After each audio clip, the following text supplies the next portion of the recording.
Dennis Schroder, now a member of the Golden State Warriors. In my opinion, this is a good pickup for them. Interesting about when they made the move. So I was reading. Yeah, you don't really see a lot of moves made at this time of year. It's very strange. So that's the thing that's kind of interesting is that you can now there's a new rule in the CBA, and I think it was like a guy from Forbes had it, and I think our boy Jake L. Fisher had it as well. Now with the Stein line. Yeah, now it's Stein line. Because Schroeder was traded before today, December 16th, the time that we're recording this show, he is eligible. He could be moved again before the trade deadline. Because this deal went through when it did, you could move him again. And as you mentioned, he's been on a lot of teams. He's been dealt a lot. He's signed with different teams. He's been moved around. I think he's a viable piece for teams. Mike Dunleavy said that he's going to be a part of their title chase. I do not agree. I do not think so. I think so. You think he gets moved? I think he gets moved again. Absolutely. And perhaps he gets moved for Mr. Jimmy Butler. I think the fact that Golden State did not have to burn any first-round picks. Now they have Schroeder, who's like, again, they're going to need more to get Butler from Miami. But Schroeder's better than Gary Payton. He's better than a couple of the other guys you got on that team that would have to be pieces you throw in there. You keep your first-round picks. You can do a deal with that.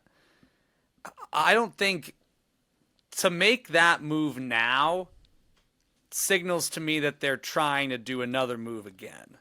You know, it just doesn't make sense, as you said, to trade for a player right now, unless you're not really married to that player. And I don't think Golden State needs Dennis Schroder, and I don't think Dennis Schroder really helps them a ton in their title chase. But if you turn him into Jimmy Butler, then that's a different conversation. So, should we get into the Jimmy Butler of it as well, Henry? Yeah, now that's an interesting take. Tinfoil hat. What's your opinion on the drones in New Jersey, by the way? Dude, I'm so into that stuff right now. It's Luigi Mangioni's family. But anyways, so reports came out from Shams that Butler's agent is circulating that he'd be willing to go to a contender. And some of the teams on the list are contenders, right? You mentioned Phoenix at the top. Golden State's on that list. Now, I'll say this. Do not Google Jimmy Butler trade, because this has been every bad NBA headline is coming out of the cave for this one, man. It's like we could have a whole 20-minute segment of bad NBA headlines just for Jimmy Butler trade rumors. I can't make heads or tails of how Jimmy Butler could end up in Boston. Well, he's not going to, so why are we talking about it? But I think Golden State could be like a legitimate destination for him. And as they keep gathering little assets here, you know, it could happen. It could make sense. They do have a chest of good enough young players where it could be worthwhile. Yep. You finally punt on the whole two timelines idea. Sorry, Trace Jackson Davis. Sorry, Jonathan Kuminga. Yep. Maybe even Brandon Podjemski. Throw him in there. He can't shoot anymore. But then the problem is, if you trade all of that for Jimmy Butler, then your starting lineup includes, and Dennis Schroder for the salary, obviously. Then your starting lineup includes Draymond, Jimmy Butler. We're going to get into, not Festus Ezeli. I don't know why I was going to say Festus Ezeli. Kevon Looney. The same. Steph is obviously the greatest shooter of all time. And it's crazy to say, but the Warriors don't have any damn shooting. They can't shoot the ball. They have one guy. They have one guy who can shoot. As I said, Brandon Podjemski can't shoot anymore. Moses Moody is competent, I suppose, at shooting. Gary Payton's never been a knockdown guy. Maybe they miss Klay Thompson a little bit. Are they just going to lean all into defense with Draymond and Jimmy Butler and Gary Payton and Andrew Wiggins? Well, let's think of it like this, Hen. I think Mike Dunleavy is a little bit more. He's not as high on his supply as Bob Myers was. Bob Myers held on to that core for a really long time, but when he had to be aggressive, make moves, I suppose he did. I mean, their free agent signings, Dunleavy was all over the place with those. So I think they'd be willing to part with. I know what you're saying. Like, Golden State is a philosophical approach. They were a dynasty. Like, there's a reason they go about their business the way that they do. Because Dunleavy is now, this is his second year as the GM, expect shifts in that, right? So rather than do the 2 timeline thing, maybe he pushes all of his chips in for 2 to 3 years of competing before Steph retires. Like, that would be a departure from Golden State as we know them. But again, they're under a new guy now, so I wouldn't be shocked if they went that route. What I want to hear from you is Jimmy Butler even a valuable asset to get at this point for that team? Does he help? Because Jimmy Butler is so ISO heavy, ball in his hands, get to the line, and Golden State has been successful with players that run around or open things up for Steph. Durant was able to do what Durant did on that team because he was Kevin fucking Durant. And it was a younger, different team. 35-year-old Jimmy Butler is not 28-year-old Kevin Durant. He's not. He's never been the shooter. And I think you're right. He's not a Warriors system player. You wouldn't think of him as fitting in the Warriors system. And the real thing is he wants max money. Like, if you're trading for Jimmy Butler, you're going to give him essentially the contract that I just talked shit about 15 minutes ago with Paul George. And look how that appears right now. That looks to be a gigantic overpay. Let's say you do make that trade if you're the Warriors. Yeah, Jimmy Butler's on your team. Are you better than Oklahoma City if Oklahoma City's fully healthy? I still don't think so. And then what? You either let Jimmy Butler walk or pay him $150 million for 3 years and lock yourself into Jimmy, Draymond, and Steph, and like hopefully it works out. Maybe injuries, fall in our favor. Is that what you hope for? I understand the desperation to feel like you have to do something. But as I said last season or 2 seasons ago, like, there's this discourse out there that the Warriors owe it to Steph to, push all the chips to the center of the table and they have to try and win a title for Steph. I'm like, is it really? Like, do you have to do that? Like, really? Just won a title 2 years ago. Yeah, you won. Like, isn't Thanks that to him?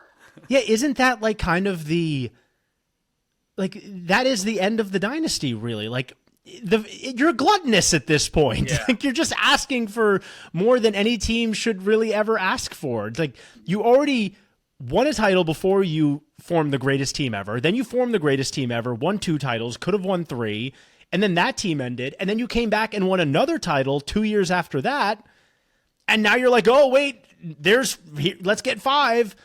It's really difficult to ask a team who's in the position that they are. Steph Curry is just simply not the same player he used to be, to push all their chips to the center of the table for what? 11% chance of winning the Western Conference and a 4% chance of winning the title? Like, I think Mike Dunleavy cannot be tied to the same things that Bob Myers was. Like, he has to be his own guy. Yeah, I agree with that. But so, I know you have a take about Jimmy Butler, so let's hear that. Jimmy Butler, again, unhappy with Miami. What do you make of that? So he's wearing these braids, like, he wore red braids because the Rockets were on the list. He wore blue braids because of the Mavericks. He wore gold braids because of the Warriors. Then he wore orange braids because of the Suns. And I've got to say this. The Jimmy Butler to the Suns rumor is one of the dumbest things I have ever seen in my entire life in all of basketball discourse. Like, are you kidding me? They can't do it. They can't trade for Jimmy Butler. It is just... Yeah. It is just aggregator culture at its absolute worst. Like, oh, imagine if Himmy Butler teamed up with Kevin Durant, Devin Booker, and Bradley Beal. Well, it's not going to happen. It's actually impossible. You can't do it. Are you going to trade Kevin Durant, who's better than Jimmy Butler? Are you going to trade Devin Booker, who's like 8 years younger? Bradley Beal's not waiving his no-trade clause. How are you going to acquire Jimmy Butler? How is this anything other than engagement bait online? Jimmy Butler will not be a member of the Phoenix Suns. Oh, my God. I know Shams Charania just has to type out whatever his sources tell him. It was probably Jimmy Butler's agent for that one. You know what I mean? Like, no, remember Jimmy Butler's agent called Shams Charania an idiot. He said, like, what, do you get your sources from Chat GPT?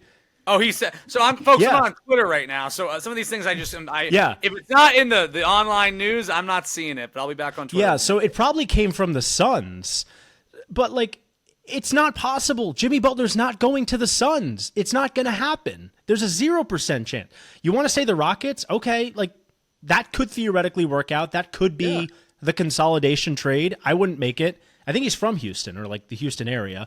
The Mavericks, or maybe he's from Dallas. I don't know. He's from Texas. I know that. Maybe the Mavericks could make the trade. That is, logistically possible. The Suns cannot trade for Jimmy Butler unless they include Durant, Booker, or Beal waives his no-trade clause. I think Matt Ishbia is a delusional man who probably just thinks he can get whatever he wants because he's gotten whatever he wants for his entire life. You're not getting Jimmy Butler, my man. You already fucked up by trading for Bradley Beal a couple of years ago. Why did you do that? That messed everything up for you. Yeah. I'm glad you went on this rant. I think people just need. It needed to be said. I think people. It needed to be said. And Phoenix. And he's such a media. I don't want to say it. He's such a media whore. He really is. He's like, look at me! I got the colors of the teams that I might want to go to in my braids. Ooh, look at me! Blah blah blah. I'm Jimmy Butler. Come on, man. Jimmy Butler. I think if he goes anywhere, it's gonna be Golden State, man. I really do. And if it's not Jimmy but Butler, like the Suns thing really pissed me off because it's just like Shamstrani printing that is like when Donald Trump says the 8 trillion things that he says he just can't do. Hold on, he's just like let him cook. He's like Jimmy Butler. The leak that Jimmy Butler is going to go to the Suns, it's like when Donald Trump was just like, oh yeah, no, Mexico is going to pay for the wall. Like, trust me. That's what Matt Ishbia is like. Oh no, like we can get Jimmy Butler. Trust me. Anything else you want to get off your chest, big man? Yeah, and now here's the thing about. Wow, you've been absolutely. Here's the thing about the Talk to a podcast. I'll just say this: if he goes anywhere, it's probably Golden State. But yeah, Golden State's getting someone at the deadline. I don't know who, but they're getting somebody. Schroder will not be sticking around. Mark my words.